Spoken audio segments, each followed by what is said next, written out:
에베소서 6장 18절부터 20절까지 말씀. 신약성경 316쪽 에베소서 6장 18절부터 20절까지 말씀.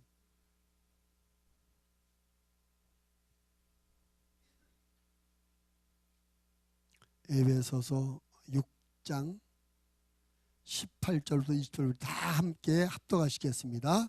모든 기도와 간구를 하되 항상 성령 안에서 기도하고 이를 위하여 깨어 구하기를 항상 힘쓰며 여러 성도를 위하여 구하라. 또 나를 위하여 구할 것은 내게 말씀을 주사 나로 입을 열어 복음의 비밀을 담대히 알리게 하옵소서 할 것이니 이 일을 위하여 내가 쇠사슬에 매인 사신이 된 것은 나로 이 일에 당연히 할 말을 담대히 하게 하려 하심이라. 아멘. 기도하겠습니다. 하나님 아버지, 저희들이 아버지의 말씀을 함께 나누려고 합니다. 성령께서 오셔서 우리 모두의 마음의 문을 열어주시고 겸손한 마음으로 아버지의 말씀을 받게 하여 주시옵소서. 사람의 말로 받지 말고 하나님의 말씀으로 받게 해 주시옵소서. 지식으로 만들지 말고 믿음으로 만들 수 있도록 성령님 도와주시옵소서. 그래서 하나님 주신 말씀을 그대로 믿고 그대로 살 수 있도록 성령님 도와주시옵소서. 그래서 우리의 믿음이 하나님의 말씀으로 인해서 건강하게 성장하게 해주시고 우리의 삶이 하나님의 말씀 따라 거룩하고 영적인 변화가 있는 삶이 되어서 하나님 앞에 영광이 되게 하시며 이웃에게 빛과 소금이 되게 하시며 우리 자신에게는 큰 축복이 되는 그런 말씀들이 되어지게 하여 주옵소서. 종을 세우셨사오니 성령으로 충만케 하시며 성령으로 말하게 하여 주옵소서. 예수님 이름으로 기도드리옵나이다. 아멘.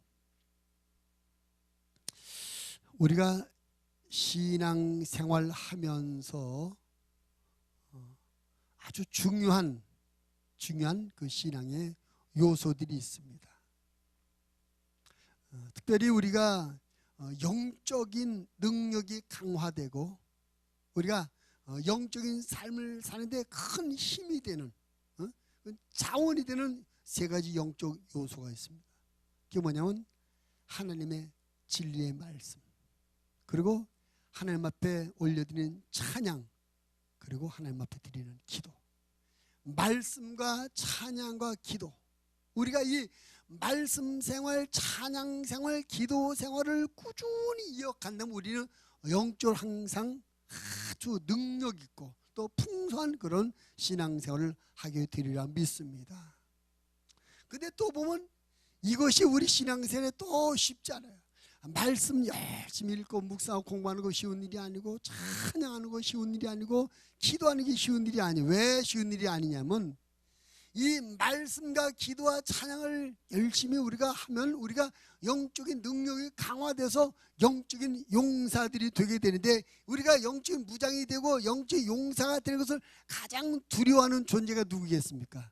마귀죠, 마귀. 그러니까 마귀가 이런 영적인 용사, 영적인 능력자들이 되지 못하도록 미연에 우리를 방지하기 위해서 말씀 생활을 하지 못하도록 방해하고 찬양 생활을 하지 못하도록 방해하고 기도 생활을 하지 못하도록 방해하는 것입니다. 그러나 여러분, 이 원수 마귀의 방해에 속지 마시고 꾸준히 기도 생활, 말씀 생활, 찬양 생활 잘해서 영적으로 능력 있고 영적으로 풍성함 있는 그런 여러분의 신앙생활 되시기를 주님의 이름으로 부탁을 드립니다. 우리 신앙생활의 중요한 세 가지 요소 가운데 오늘은 특별히 기도에 대한 말씀을 우리가 나누려고 하는 것입니다. 우리가 신앙생활하면서 기도가 얼마나 중요한지를 잘 알고 있습니다. 그리고 우리가 늘 내가 기도 좀 더 해야 되는데 내가 기도를 좀 더 할 걸 하고 늘 부족함을 느끼는 것이 기도 생활이에요. 난 기도 충분해. 내가 얼마나 많이 기도했는데 난 충분히 기도해서 이런 사람은 아마 아무도 없을 거예요. 많이 기도했어도 좀 더 할 걸, 좀 더 하면 좋을 텐데 항상 기도의 갈증과 부족함을 우리가 느끼게 될 것입니다.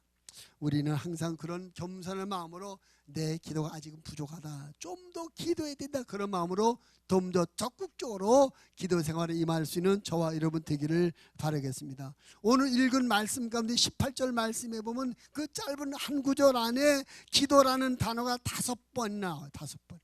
한 구절 안에 기도라 5. 그 다음에 항상 기도하란 말이 2번 반복돼서 나와요. 우리가 잘 아는 바울이 말한 데살로니가전서에도 항상 기뻐라, 쉬지 말고 기도하라, 범사에 감사하라, 이런 말씀 살아라. 쉬지 말고 기도하라. 쉬지 말고 기도하라. 예수님도 우리에게 낭망치 말고 기도하라고 말씀하시고 계속 기도하라고 우리가 말씀합니다. 구하라 주실 것이요, 찾으라 찾을 것이요, 문을 두드리라 열 것이다 하고, 우리 예수님도 우리에게 기도에 대해서 많이 말씀하셨을 뿐만 아니라 직접 기도의 모범을 보이십니다. 예수님을 공생에 들어오기 전부터 40일 금식 기도하심으로 공생애를 출발하셨어요. 마지막 돌아가실 때도 하나님 아버지여 저들의 죄를 사여 주옵소서 기도하면서 돌아가셨어요. 예수님의 공생애를 기도로 시작하고 기도로 마무리했다. 그 공생의 중간중간에도 우리가 잘 아는 것처럼 예수님께서 얼마나 많이 기도하십니까? 우리가 마가복음 9장에 있는 것처럼 제자들 데리고 변화산에 올라서 기도하시는 것도 있고, 잡히기 전에 겟세마네 동산에 기도하러 가신 것도 있고, 또 제자들과 수시로 기도하러 다녔어요. 예수님께서 우리에게 기도라고 말씀하셨고 기도의 모범을 보이셨습니다. 그런 성경의 가르침을 따라 우리가 기도해야 되는데 우리가 여전히 기도의 부족함을 느끼고 있어요. 그래서 우리 하나님 앞에 기도를, 하나님 나를 도우셔서 나의 기도가 중단되지 않게 해 주시옵소서, 나의 기도가 멈추지 않게 하여 주시옵소서라고 우리가 기도해야 될 줄을 믿습니다. 근데 여러분, 우리가 사실은 가만히 생각하면 제일 기도할 수 있는 조건이 제일 좋아요. 기도에 대한 조건이 제일 좋아요. 성경을 보려면 성경책을 펴고 볼 수 있는 공간, 환경이 돼야 할 수 있어요. 찬양을 부르려면 찬양을 볼 수 있는 공간과 환경이 돼야 돼요. 근데 기도는 아무런 구애를, 시간이나 장소, 환경이 구애를 안 받아요. 여러분, 많은 아침 출근 시간에 사람들이 가득 찬 전철 안에서 찬양 부를 수 있겠습니까? 거기서 이게 밀린데 성경책 펴놓고 성경 볼 수 있겠어요? 참 불편하고 안 돼요. 근데 기도는 밀리면서 얼마든지 기도할 수 있어요. 밀리면서도. 기도는 시간과 환경과 공간의 제약을 안 받는 그런 상황 가운데 할 수 있기 때문에, 우리가 맘만 먹으면 제일 하기 쉬운 것이, 그 조건이 기도이다. 여러분이 기도에 좀 더 적극적인 우리 신앙생활 되길 바랍니다. 기도하려면 우리가 왜 기도해야 되는지, 왜 기도해야 되는지 이유를 우리가 깨닫게 되면, 기도의 필요성을 깨닫게 되면 우리가 기도하게 돼요. 우리가 기도하는 것은 2가지 이유가 있습니다. 첫째는 내가 부족한 부분이 있기 때문이에요. 우리에게 부족한 부분이 있어요. 여러분, 모든 것이 다 완전하고 완벽히 다 갖추셨습니까? 그렇지 못하거든요. 우리가 부족한 부분이 있어요. 우리 생활의 문제에서도 부족한 부분이 있고, 하나님과 나와의 관계 가운데도 부족한 부분이 있고, 또 저 사람 나와의 관계 가운데도 부족함이 있고, 환경과 조건 가운데도 부족함이 있고, 뭐 직장, 사업 이런 일에도 다 부족한 부분이 참 많아요. 그 부족한 부분을 하나님 앞에 도와달라고 구하는 방법이 기도 아닙니까? 그래서 난 이것이 부족하다, 자기 자신의 부족함이 절실히 깨달아지면 그런 사람을 기도하게 되죠. 그 다음에 2번째로 우리가 기도하는 또 한 가지는 뭐냐면, 하나님이 어떤 분인지를 알면 우리가 기도하게 됩니다. 하나님 어떤 분입니까? 하나님은 우리의 아버지가 되셔서 우리를 사랑하여 주시고, 우리에게는 아무것도 아낌없이 다 주시는 분이시다. 아멘 합시다. 하나님은 당신의 독생자 예수 그리스도를 우리에게 주신 분이에요. 아들도 아끼지 않고 내주신 하나님은 우리에게 뭘 아끼시겠어요? 하나님은 그런 분이에요. 하나님은 나에게 모든 것을 아낌없이 넘쳐 주기를 원하시는 그런 내 아버지라고 믿는다면, 그런 하나님을 인식하고 믿는다면 우리가 그 하나님 앞에 계속하며 기도하는 기도 생활을 하게 되리라 믿습니다. 아멘. 그래서 우리가 항상 나는 참 부족하다, 하나님의 도움이 필요한 사람이다. 근데 하나님은 나에게 좋은 것을 좀 더 많이 주기를 원하시는 사랑의 아버지다. 이 두 가지 인식을 가지고 늘 기도하시는 저와 여러분 되어지기를 주님의 이름으로 부탁을 드리겠습니다. 근데 오늘 말씀 가운데에 18절 말씀에 보면 이런 말씀이 있어요. 모든 기도와 간구를 하되, 그 다음에 항상 성령 안에서 기도하고. 따라합시다. 항상 성령 안에서 기도하고. 한 번 더. 항상 성령 안에서 기도하는 사람. 인사합시다. 항상 성령 안에서 기도하는 사람이 됩시다. 아멘. 우리가 항상 성령 안에서 기도하는 사람이 되면 우리에게 어떤 은혜가 임하나, 오늘 그 말씀을 함께 나누려고 해요. 그래서 오늘 이 말씀을 통해서 여러분이 오늘 말씀 듣고 보니까 정말 내가 항상 성령 안에서 기도해야 되겠구나, 그런 뜨거움이 일어나서 기도하지 않던 분은 기도하는 사람이 되고, 기도하시는 분들은 더 많이 기도하시는 그런 은혜가 있게 되기를 주님의 이름으로 부탁을 드리겠습니다. 우리가 항상 성령 안에서 기도하게 될 때 우리에게 어떤 은혜가 임하나, 첫째는 우리가 담대한 사람이 된다는 거예요. 따라합시다. 담대한 사람이 된다. 근데 2번을 먼저 띄웠어. 미리 공개를 했어. 못 알아듣나 봐. 여러분, 기도를 우리가 하잖아요. 기도를 해. 근데 우리가 기도할 때 하나님의, 우리가 기도한 것에 대한 하나님의 응답이 있기 전에, 하나님의 응답이 있기 전에 우리에게 나타나는 두 가지 은혜가 있습니다. 기도하는 사람에게 나타나는 은혜 두 가지. 첫째는 뭐냐면 하나님에 대한 믿음이 점점 강화돼요. 별로 아멘 안 하신다. 여러분, 기도를 누가 하죠? 기도를 누가 하느냐고요? 기도를 누가 해요? 내가 왜 기도한다고 아까 말했죠? 부족하니까. 하나님 도움받으려고. 부족한 내가 누구에게 기도해요? 그 하나님이 어떤 분이라고요? 나에게 아무것도 아끼지 않고 더 많이 주기를 원하시는 분. 그러니까 우리가 기도할 때는 이 두 가지, 나는 부족하다고 하는 것과 더불어 나에게 풍성하게 주기를 원하시는 하나님을 늘 생각하고 그 하나님을 바라보고 기도해요.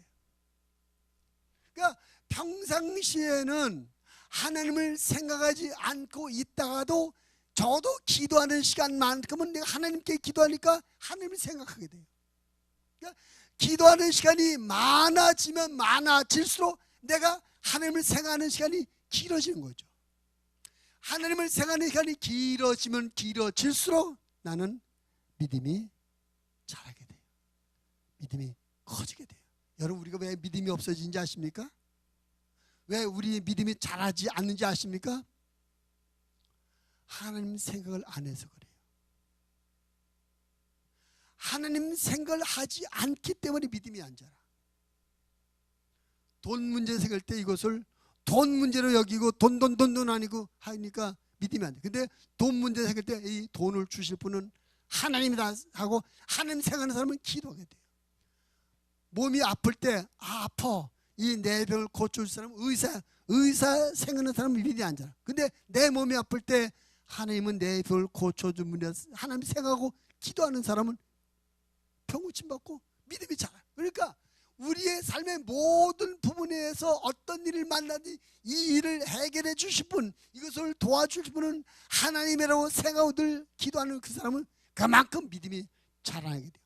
기도를 늘 하는 사람은 늘 하나님 생각하고 있으니까 믿음이 자라날 수밖에 없죠. 바라기 여러분이 기도를 오래 함으로, 기도를 많이 함으로 여러분이 하나님을 생각하는 시간이 많아지고 하나님 생각하는 시간이 많아지는 것만큼 믿음이 자라나는 은혜를 받게 되기를 바랍니다. 또한 우리가 기도할 때 이렇게 하나님을 생각하고 또 한 가지 기도하는 사람이 응답 받기 전에 어떤 은혜가 있냐면 긍정적이며 희망적인 마음을 갖게 돼요. 기도할 때 어떤 것을 기대합니까? 하나님께서 내 기도를 들어주실 것이다. 이 일이 잘 풀려질 것이다. 이것이 잘 해결될 것이다. 이런 기대감을 갖고 기도하지 않습니까? 그러니까 아직 하나님의 응답이 나타나지 않았어도 내가 기도하는 시간만큼은 이 문제에 대해서 긍정적인 희망을 갖고 기도하는 겁니다. 기도하면서 안 될 줄 뻔히 알아. 이건 안 돼. 이건 해봐나 마나요. 그러면서 기도하는 사람 있습니까?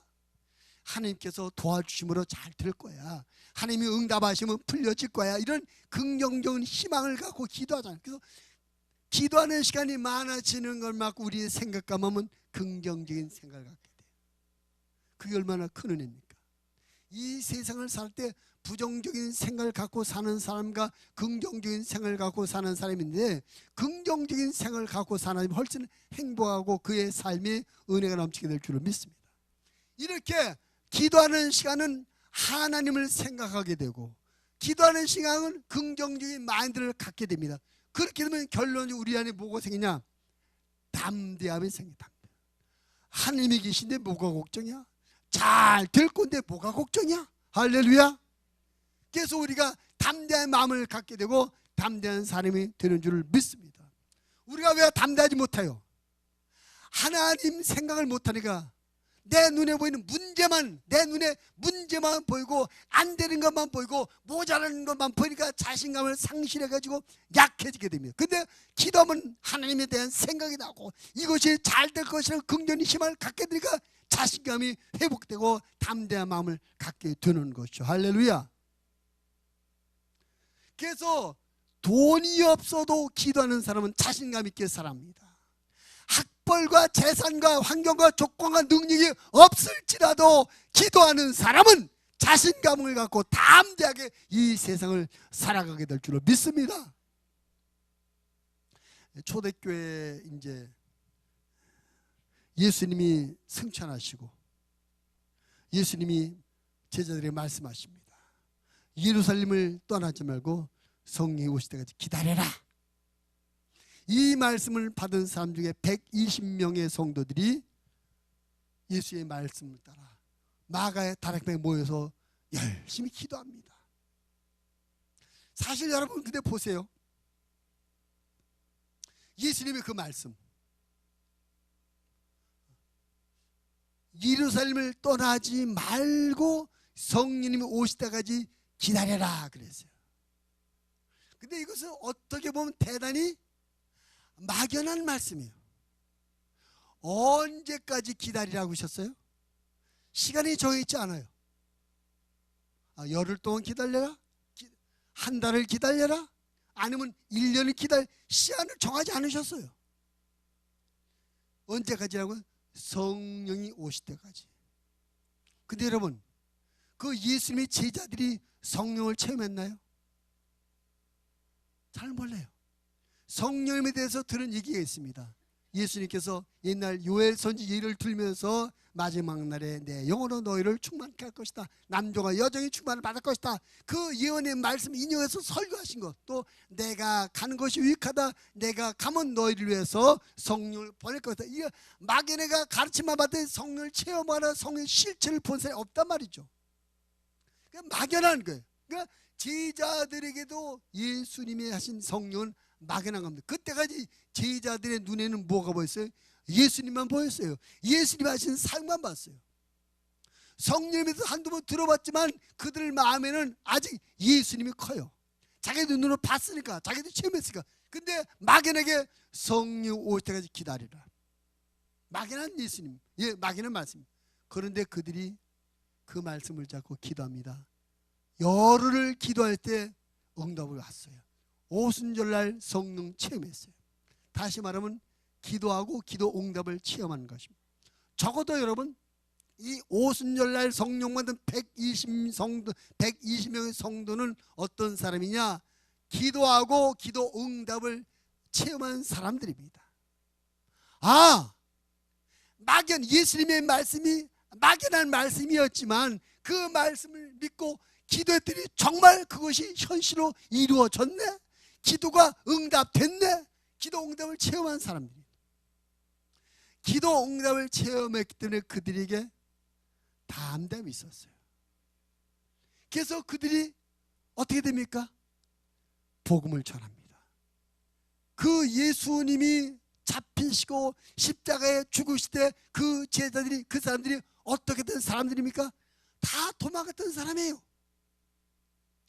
베드로 같은 사람, 믿음이 좋다고 예수님의 12제자 중에 수제자라고 하는 베드로조차도 예수님, 나 저 사람 몰라요. 3번씩이나 예수님 모른다고 부인했던 그런 사람들입니다. 그러니까 이 120명이 전부 다 예수님이 잡히시고 고난당하시고 죽을 때 다 도망갔던 아주 연약하고 비겁하고 좀 초라한 그런 사람들이었는데 오순절날 성령 강림으로 말미암아 기도 응답을 체험하게 되니까 그 다음에 자신감을 갖고 복음을 전합니다. 그 당시 사회적 분위기는 예수를 죽이고 예수를 공개적으로 사형시키고 하는 바른 그런 뒤니까 예수님의 이름을 말하는 것, 내가 예수 믿는 사람이라고 말하는 것조차 어려운 상황이다. 같이 잡혀가서 같이 고단당하고 같이 죽을 수도 있으니까. 그래서 베드로 같은 사람도 모른다고 부인했잖아요. 그런 상황이었는데 그들이 나가서 복음을 전해요. 예수님 믿으라고 복음을 전해요. 이 변화의 한가운데 기준이 뭐냐? 피하고 도망가고 숨어 지내던 그들이 거리로 세상으로 뛰쳐나서 복음을 전하는 이런 아주 놀라운 변화인데, 이 변화의 중간 과정이 뭐냐? 오순절을 기도응답 받았다는 것입니다. 기도응답을 체험하니까 담대함이 생겼어요. 용기가, 하나님이 계시구나, 하나님께서 우리 기도를 들어주시는구나, 하나님이 계시니까 다 잘 되는구나, 이런 믿음으로 말미암아 담대게 함이 생겨서 전에 숨어있던 그들이 뛰쳐나서 복음을 전하는 적극적인 담대한 성도로 바뀌어진 줄로 믿습니다. 여러분, 자신감 없는 그런 연약함 때문에 나도 왜 나의 마음을 이렇게 약한지 모르겠어, 나도 왜 이렇게 자신감 없이 인생을 사는지 모르겠어 하고 고민하시는 분 계십니까? 그것을 바꿀 수 있는 방법이 있습니다. 기도하십시오. 기도하셔서 하나님에 대한 믿음을 갖고 긍정적인 사고방식을 갖고 기도를 응답을 체험하면 여러분 그것이 큰 힘이 돼서 자신감을 갖고 이 세상을 담대게 살아가게 될 걸 믿으시기 바랍니다. 그래서 이렇게 오순절날 성령 받음으로 말미암아 기도 응답을 체험한 그들이 자신감을 갖고 복음을 전하다가 이제 어려움에 부딪히게 되죠.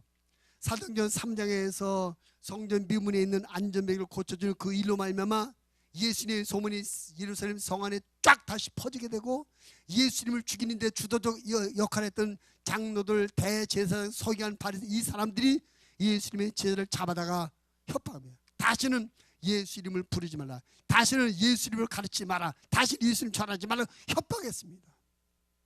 근데 전 같으면 겁먹고 알겠습니다, 안 하겠습니다, 아마 각서 서열서까지 쓰고 나왔을지 몰라요. 그런데 그들이 나와서 복음 전하는 거 중지했습니까? 예수님을 전하는 것을 그만뒀습니까? 아닙니다. 담대히 전했어요. 자, 사도행전 4장 한번 30절 29절 한번 읽어볼까요? 사도행전 4장 29절부터 31절.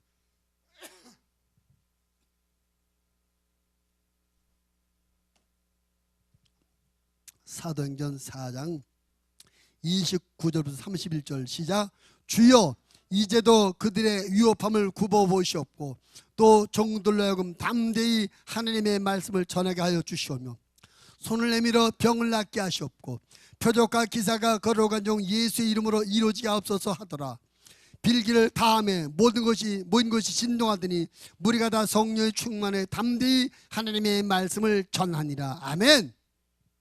그들이 협박을 받았는데 협박받고 그 협박받은 대로 예수 이름을 전하고 전도하기를 멈추는 것이 아니라 다시 뭐 했다? 기도했어요. 기도하고 하나님 응답받고 나서 또 다시 담대하게 하나님의 말씀을 전한 줄로 믿습니다. 기도는 우리에게 이런 자신감을 줘요. 기도하면 믿음이 생기고 긍정적인 생각을 갖게 돼서 자신감입니다. 기도하고 응답을 받으면 하나님에 대한 확신이 생겨서 더 적극적이고 더 자신감 있게 더 담대하게 이 세상을 모든 일을 만날 때는 이 세상을 담대하게 살아가게 될 걸 믿으시기 바랍니다. 여러분, 돈 때문에 자신감 있는 여러분이 아니라 세상적인 지위, 성공, 출세, 여러분 가진 조건 때문에 자신감 있는 것이 아니라 기도하여 하나님에 대한 확신의 믿음 때문에 자신감과 담대함을 갖고 이 세상을 살아갈 뿐만 아니라 불의와 영적인 원수 마귀들과 싸움에서 항상 승리하여 하나님 앞에 영광 돌리는 성도로 살아가는 하나님의 사람들이 다 되시기를 주님의 이름으로 축원을 드립니다. 기도하면 어떻게 된다고? 우리가 담대한 사람이 됩니다. 담대하십시오. 두 번째로요, 우리가 기도할 때 하나님께서 우리가 어떤 은혜를 주시냐면은 늘 말씀을 드립니다. 우리가 기도는 왜 하는 거죠? 따라합시다. 기도는 응답받으려고 하는 것이다. 기도하면 하나님이 응답을 주십니다. 성경에 기도하면 응답 주신다는 말씀 얼마나 많아요. 구하라 주실 것이요, 찾아라 찾을 것이요, 문을 두드리라 이럴 것이다. 하나님은 우리에게 기도하라고 하신 이유가, 목적이 뭐냐? 우리에게 응답을 주고 싶으셔서. 그럼 응답이라는 것이 뭡니까?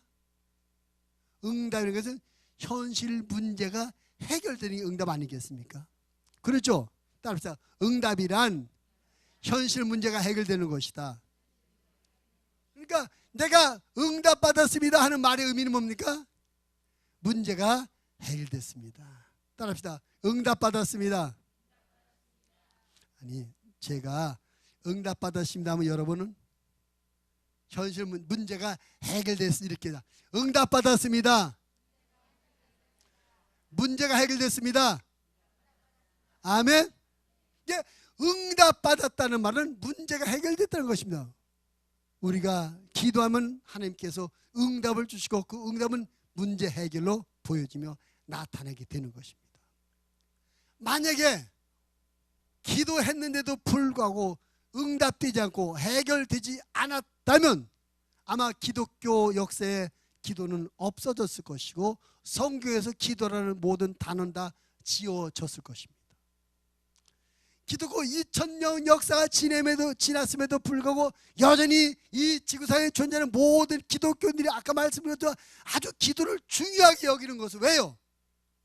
기도하면 응답되고 현실 문제가 해결된 데는 역사적 간증들이 엄청나게 있기 때문에 지금도 그런 응답받은 간증들이 계속 나오고 있기 때문에 기도는 계속 되어지는 것 아니겠습니까?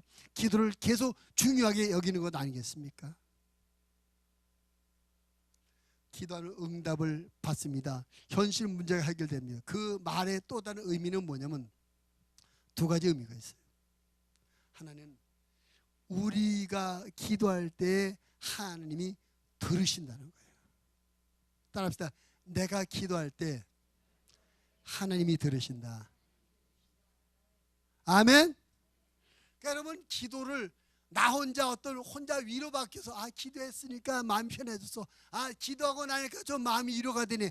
그 위로받기 위해서 자기 마음을 스스로 위로하기 위해서 기도하는 게 아니에요. 우리 기도를 하나님께 말하는 겁니다. 하나님 들으시라고 하는 거예요. 우리가 기도할 때 하나님께서 들으시는 걸 믿으시길 바랍니다. 그러니까 우리가 기도할 때 응답된다는 것은 우리 기도를 하나님이 듣고 계시다는 그런 첫째 의미가 있고, 또 한 가지 의미는 뭐냐? 그 하나님이 내 삶의 현장에 직접 당신의 권위와 능력을 가지고 직접 개입하신다는 겁니다. 아멘. 우리가 기도할 때 하나님께서 직접 내 삶의 현장에 개입하셔서 우리가 기도한 문제들을 풀고 해결하시고 치유하시며 회복하시는 것입니다. 기도응답이라는 그런 의미가 있어요. 기도응답이라는 하나님께서 내 기도를 듣고 계시고 내가 기도를 하나님께서 내 삶에 내 직접 오셔서 개입하시고 역사하시구나. 그래서 우리들의 문제가 해결되는 것입니다. 여러분,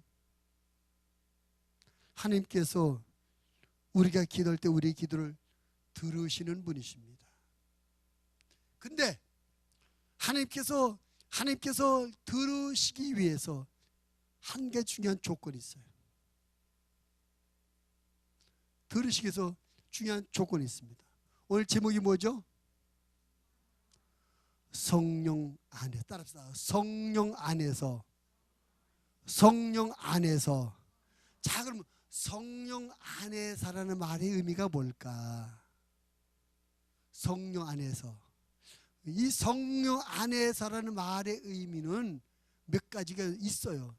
첫째, 우리가 기도할 때 성령이 주시는 믿음으로, 성령께서 주시는 믿음, 즉 내가 하나님께 기도하면 하나님께서 반드시 응답을 주신다. 이 성령이 주시는 이 기도에 대한 믿음, 하나님의 응답에 대한 이 믿음을 가지고 기도하는 것이 성령 안에서 기도하는 것입니다. 또 한 가지, 성령 안에서란 말은 성령에게서 주시는 영적인 가치, 영적인 가치들을 삼하는 심령, 성령에게서 우리를 감당하시는 영적인 가치를 삼하는 심령으로 기도한다. 이것이 성령 안에서 기도하는 거예요. 그러니까 하나님께서 우리의 기도 응답하신다는 믿음과 영적인 가치를 삼하는 마음, 이 두 가지를 가지고 기도하는 것이 성령 안에서 기도하는 것입니다. 그런 기도가 응답돼요. 이렇게 말합시다. 너희가 기도해도 받지 못하면 왜? 정욕으로 쓰려고 잘못 구하기 때문에 응답이 없다. 그러니까 기도해도 응답이 없다는 얘기가 성경이나 왜? 정욕으로 쓰려고 잘못 구하기 때문에 응답이 없다는 것입니다. 그 말의 의미는 뭡니까? 성령 밖에서 기도하는, 성령 안에서 기도하지 못하고 성령 밖에서 기도한다는 거죠. 그래서 성령 안에서라는 것은 영적인 가치를 삼하는 마음으로 기도하는 것입니다. 육신의 정욕과 안목의 정욕과 이 세상의 자랑을 위해서 기도하는 것이 아니라 영적인 가치를 삼하는 심리로 기도합니다. 이런 기도가 하나님 앞에 상달되고 하나님이 우리 기도를 들으시고 응답하신대. 여러분, 우리 기도에 응답하시는 하나님은 어떤 분이십니까? 우리 기도에 응답하신 하나님은 어떤 분이십니까? 우리가 성경을 통해서 하나님이 어떤 분인지를 가장 제일 먼저 우리에게 소개하는 말씀이 뭐냐면 창세기 1장 1절 말씀. 저는 개인적으로 창세기 1장 1절 말씀이 개인적으로 제일 중요하다. 뭐 성경 전체 말씀 다 중요하지만 개인적으로는 창세기 1장 1절이 제일 중요하다고 여러 번 말씀드립니다. 창세기 1장 1절이 뭐죠? 태초에 하나님이 천지를 창조하시니라. 한마디로 하나님 어떤 분입니까? 천지를 창조하신 분이다. 그 창조라는 단어는 무슨 단어라고 했어요? 무에서 아무런 재료도 없이 무에서 유를 창조하신 하나님. 그러니까 우리가 믿는 하나님은 무에서 유를 창조하신 하나님. 아무런 재료가 없어도 원하시는 대로 다 만드시는 하나님. 우리가 그분에게 기도하는 것입니다. 우리 기도에 응답하실 분이 바로 그분입니다. 그러니까 그 하나님께서 우리가 무엇을 기도한지 다 들어주시는 능력이 있어요. 그래서 성경 말씀에 무엇인지 원하는 대로 구하라. 오직 믿음으로 구하고 의심하지 말라. 세상에 그런 자신 있는 말이 뭐든지 말해. 너 원하는 거 뭐든지 말해. 다 들어줄게. 이런 말 할 수 있는 사람이 누가 있을까요? 트럼프가 그런 말 할 수 있을까요? 세계의 가장 초강대국 미국의 대통령 트럼프도 그런 말을 못. 너 원하는 거 다 들어줄게. 못해요. 한계가 있습니다. 인간은 누구나 한계가 있습니다. 하나님만 초월하신 분입니다. 하나님만 모든 것을 다 들어주는 능력이 있고 권위가 있는 분이십니다. 그러니까 우리가 기도할 때 우리의 기도를 들으시는 분이 전능하신 하나님이십니다. 그렇기 때문에 우리가 어떤 문제를 놓고 기도할지라도 하나님은 야, 그거 너무나 나한테 어려운 문제야, 그건 안 되겠어, 거부하지 않습니다. 아멘, 알았어, 그거 문제 알았어, 내가 해결해 줄게. 우리 하나님은 못하실 일이 없는 줄 믿습니다. 사람으로서는 할 수 없을 때 하나님으로서는, 그 다음에 말이 뭐죠? 다 하실 수 있는. 따라합시다. 하나님은 다 하실 수 있다. 하나님은 내가 구하는 것 다 들어줄 수 있다. 아멘. 그런 하나님이기 때문에 우리의 삶에, 우리의 현실에 어떤 문제를 기도할지라도 하나님께서 내가 능력이 없어서 못하겠다, 내가 알지 못해서 못 도와주겠다, 내가 잘 몰라서 안 되겠다, 거부하지 않고 응답을 못 주지 않고 모든 우리의 믿음을 기도해요. 성령 안에서 하는 모든 기도에 하나님은 응답하실 걸 믿으시길 바랍니다. 우리 현실의 모든 문제 하나님의 응답으로 얼마나 풀려지며 해결되는 걸 믿으시길 바랍니다. 그러면 여러분 삶의 현실에 어떤 문제가 생기든지 그것을 해결하기 위해서 그것과 연결된 사람 누군가를 찾아다니고 쫓아다니고 그 앞에서 아부하지 마시고 모든 것을, 우리 현실의 모든 것을 얼마든지 다 들어줄 수 있는 하나님 앞에 믿음으로 성령 안에서 기도하셔서 하나님의 응답으로 현실의 문제를 풀고 그 현실의 문제를 풀어주는 하나님을 사랑하고 그 하나님을 많은 사람의 자랑하며 사랑하는 하나님의 사람들이 다 되시기를 주님의 이름으로 부탁을 드립니다. 할렐루야. 우리가 성령 안에서 기도할 때 이렇게 현실의 모든 문제가 풀려지게 되는 것입니다. 세 번째 있습니다. 우리가 성령 안에서 기도할 또 한 가지 문제는 뭐냐? 하나님의 일에 쓰임을 받습니다. 하나님의 일에 쓰임을 받습니다. 기도가 하나님 앞에 구하는 것이지만 또 다른 표현을 기도는 하나님과의 대화, 교제라고 합니다. 따로 기도는 하나님과의 대화이다. 기도는 하나님과의 교제이다. 그래서 하나님과 대화, 하나님의 교제인, 여러분 대화할 때 어떻게 하십니까? 내가 생각하고 내가 하고 싶은 말을 상대방에게 전하죠. 그렇죠?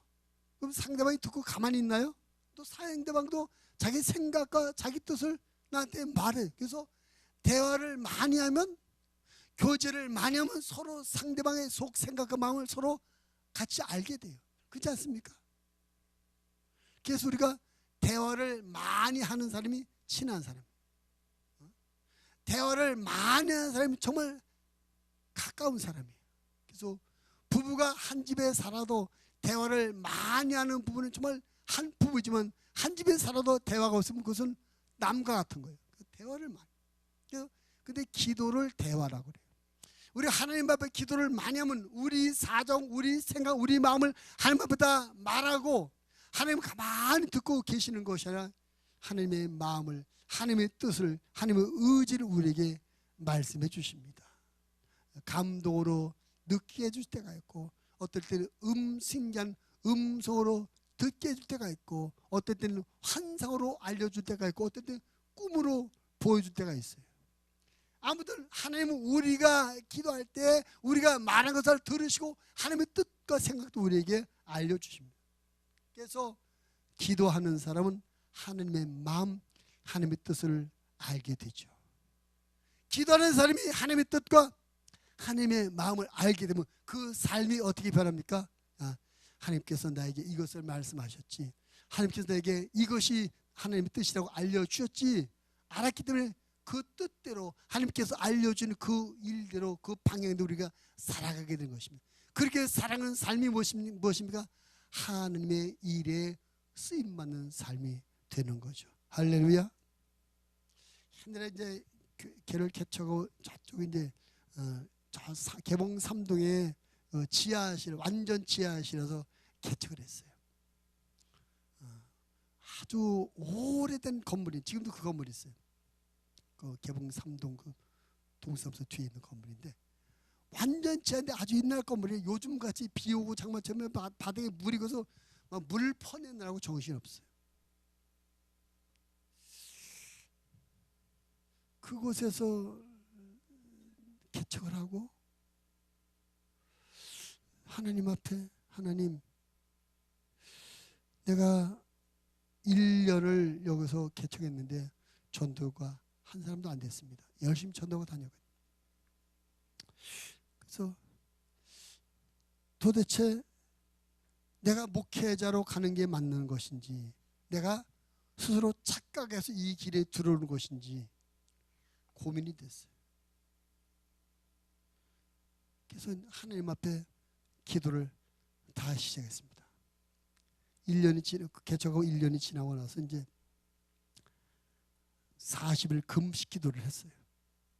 40일 금식 기도를. 하나님, 내가 하나님의 종으로 부름받는 것이 맞다면 40일을 지켜주시고 써주시고, 하나님 저를 종으로 부르는 것이 아니라면 40일 금식할 때 생명을 거둬가 주시옵소서. 능력 달라는 기도가 아니라 하나님의 부르심이 맞는 것인가, 그런 기도를 했어요. 하나님께서 40일을 지켜주셨어요. 근데 40일 금식 끝나고 났는데 그 건물이 1년 그 계약한 기간이 끝나서 다시 건물을 올려줘야 돼. 올려야 돼. 돈이 있어야죠. 그래서 하나님 앞, 하나님 돈은 없는데 좀 당장 이거 나가야 되는데 돈도 없고 어디 나갈 자리도 없고, 나는 금식을 끝났기 때문에 아주 몸이 회복되지 않은 상태이기 때문에 마음 놓고 돌아다닐 수 있는 그런 여건이 되질 않았어요. 그래서 하나님 어떡합니까? 집주인은 이사를 가든지 이 세를 올리든지 하라는데, 여기 여름만 되면 이렇게 비가 와서 그냥 다 퍼내고 이거 다 젖고 다 썩고 하고, 또 완전 지하실인데 옛날에 개장할 때니까 뭐 그 옛날에 어른들 새마을 보일러라고, 새마을 보일러 이거 꽈배기로 꼭 여기다 꼭 놓고 연통, 그걸 이제 내가 직접 만들었고, 지하실 그거 만들고 했는데도 지하실이니까 이게 가스가 잘 빠져나가지 않아가지고 막 우리 집사람이 영광 임신할 때 가스를 2번씩 먹고 정신없이 막 그랬었거든요. 가스도 연태가스 있지, 또 이렇게 지하실이라서 습기 차고 건강 장롱 다 썩어가지, 사람도 썩어가지, 그냥 예배마다 물 퍼내야 되지. 더 있을 수 없습니다. 나가게 해주세요. 그래서 기도했는데 불과 2주 만에 건물이 연결했어요. 그것이 저 밑에 삼천교회입니다. 2주 만에 오고 한 달 만에 이사를 싹 했어요. 그러니까 하나님도 우리 기도할 때 다급하니까 2주 만에 얼른, 여러분 2주 만에 건물 얻어 이사하는 게 쉬운 일이 아니잖아요. 그게 하나님이 알려주셔서 들어왔어요. 저쪽 왔는데 이제 돈이 없으니까 또 지하실에 있다 1, 2, 3층 오니까 월세가 많아졌죠. 월세를 많은데 하나님, 이 개척해서 월세 부담이 너무나 큽니다. 어떻게 하면 좋겠습니까? 늘 생각만 하고 있지, 돈이 없으니까. 돈 많으면 집주인한테 내가 보증을 더 많이 날 테니까 원세하지 말고 전세합시다 할 수 있는데 돈이 없으니까 못하고 있어요. 근데 그때 우리 그 교회에 여의도 순복에 다니시는 한 분이 새벽기도를 우리 교회에 들어오셨어요. 새벽기도 와서 그 개척교회 뭐 사람도 없는데 젊은 전사가 하니까 안쓰러웠던지 열심히 기도하시다가 본인이 어떤 낮에 간절히 그런 기도, 하나님 이 어떤 우연 끝에 우리 교회가 당시 월세를 많이 월세로 있는 걸 알게 된 거예요. 근데 그분이 기도하다가 그런 마음이 들어요. 하나님, 이 교회가 개척교회고 젊은 전사가 개척하고 있는데 교인도 없는데 월세 부담이 크답니다. 하나님, 이 교회가 월세인데 전세로 바뀌어지게 해주세요라고 기도를 해요. 저는 감히 그런 기도도 못했었어요. 안 되니까, 뻘이 없으니까. 근데 그분이 우리 사정을 잘 모르니까 그렇게 하나님, 이 교회가 개척교회인데 교인도 없는데 월세랍니다. 전세로 바뀌게 해주세요 라고 기도했대요. 하나님께서 네가 해줘라. 그분 보고 네가 해줘라. 그 당시 그분 남편이 그 옛날에 또 대우전자에서 부장이었어요. 그래서 경제로 여기 저 원풍 아파트 살아셨는데 그분이 교회를 해서 기도하다가 응답을 받고 자기가 그때 갖고 와서 월세를 전세로 바꿔주셨어요. 기도하니까 하나님이 알려주시더라고. 무엇을 위해서 기도할지. 개척교회니까 월세 부담을 말까 전세를 바꿀 것이 필요하구나 깨닫고 그랬더니 네가 해라 할 일까지 가르쳐 주시더라고.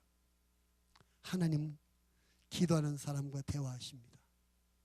그리고 여러분 그 사람이 우리 교회를 월세를 전세로 바꾸느라고 다시 꽤 많은 돈을 헌금했는데 망했을까요? 안 망했어요. 곧 이어서 그 사람이 요즘은 옛날에 그 직장마다 무슨 주택점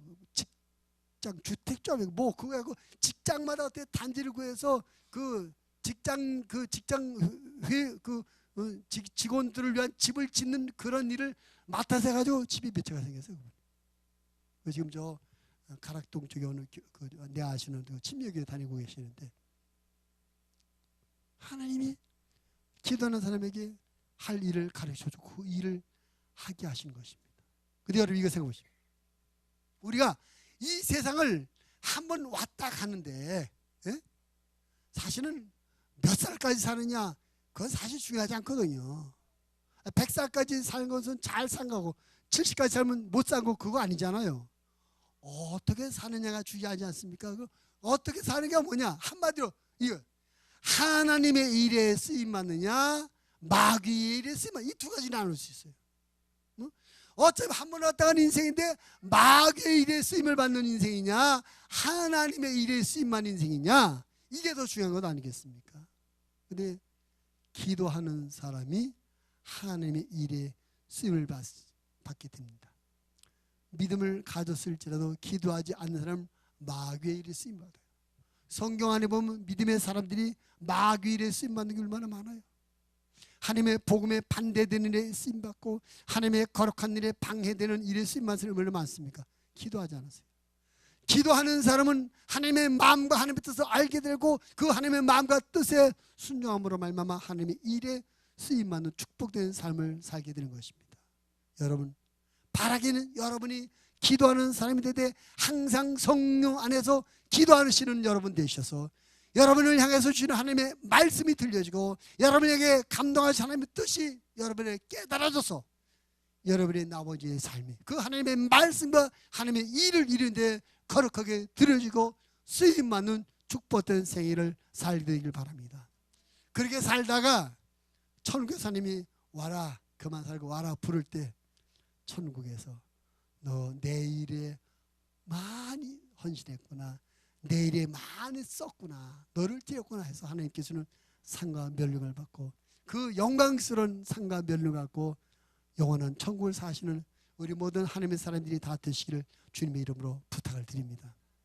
성경 말씀합니다. 쉬지 말고 기도하라고. 항상 성령 안에서 기도하는 사람이 되라고 말씀합니다. 말씀을 들었으니 말씀을 실천해 항상 성령 안에서 기도하시는 우리 목양 가족이 되길 바랍니다.